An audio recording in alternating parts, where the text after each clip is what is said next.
ধুবুৰী জিলাৰ পশ্চিম বিলাসীপাৰাত শিক্ষা বিভাগৰ পয়া লগা অৱস্থা। এজাক বৰষুণতে যা যায় বিদ্যালয়ৰ। কাণসাৰ নাই ধুবুৰী শিক্ষা বিভাগৰ। বছৰত ২-৩ মাহ কৃত্ৰিম বানপানীৰ বাবে পাঠদানৰ পৰা বঞ্চিত ছাত্ৰ-ছাত্ৰী। বিলাসীপাৰা শিক্ষাখণ্ডৰ অন্তৰ্গত ২৩০৬ নং টুপপাৰা LP স্কুলৰ অৱস্থাই উদগাই দিছে শিক্ষা বিভাগৰ ফুফুলা স্বৰূপ।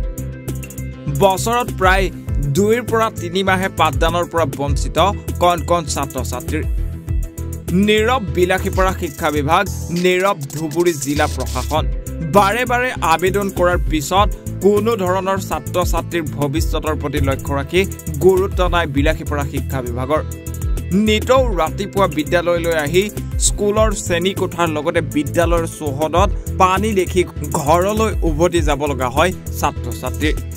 বিদ্যালয়ৰ চৌহদত আৰু বিদ্যালয় গৃহত ১ৰ পৰা ১.৫ ফুটলৈ পানীৰে উপচি আছে। উপায়ন্তৰ হৈ প্ৰধান শিক্ষকৰ লগতে বিদ্যালয় পৰিচালনাৰ সভাপতিগৰাকীয়ে কৰ্তৃপক্ষলৈ সমস্যাসমূহ সমাধানৰ বাবে কাতৰ অনুৰোধ জনায়। মানে পৰিস্থিতি এনেকুৱা হৈছে, মানে বৰষুণ দিলে পানী হৈ যায় পুৰা। আৰু বাৰিষা মাহতো মানে ২-৩ মাহ মানে এনেকুৱা বৰষুণ পৰি থাকে, এনেকুৱা পানী থাকে।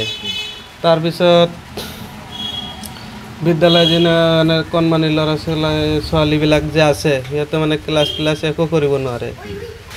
এনে অকলে আজি আহিছিল ল'ৰা ছোৱালী, আজি আহি মানে খালি অকল ফটো উঠিছে। ফটো উঠি কি লাভ হ'ব? ফটো উঠিলে মানে একো লাভ নাই নহয়। পঢ়া শুনা যদি নহয় বিদ্যালয়ত, তেনেহ'লে কি কাম হ'ব? আর কথা হল যে এইখন স্কুলত যেটো মানে গাঁত চাৰিওফালে মানে ওখ, এইটো মানে পুৰা গাঁত হৈ গৈছে। গাঁত হোৱাৰ কাৰণে মানে বৰষুণ দিলে পানী হৈ যায়। এইটো একচুৱেলি চৰকাৰৰ কৰিব লগা কাম আছে, যেটো মানে যিবিলাক ঘৰ আছে, ঘৰবিলাক মানে ডেমেজো হৈ গৈছে। চববিলাক মানে মাটি চাটি পেলাই ডেমেজ হিচাপে ধৰি এইটো কাম কৰিব লাগে। স্কুলৰ প্ৰধান শিক্ষক কিমান বছৰৰ পৰা এনেকৈ আপোনাৰ বিদ্যালয়ত অসুবিধা হয়? প্ৰতি বছৰে ২ মাহ ৩ মাহ এনেকৈ মানে বৰষুণ পৰিলেই এনেকুৱা মানে পৰিস্থিতিৰ সৃষ্টি হয়। আজি ছাত্ৰ ছাত্ৰী আহিছিল না বিদ্যালয়ত? আজি ছাত্ৰ ছাত্ৰী আহিছিল। ছাত্ৰ ছাত্ৰীসকলে চাই চিতি ফটো চটো মাৰি ঘৰত গৈছে।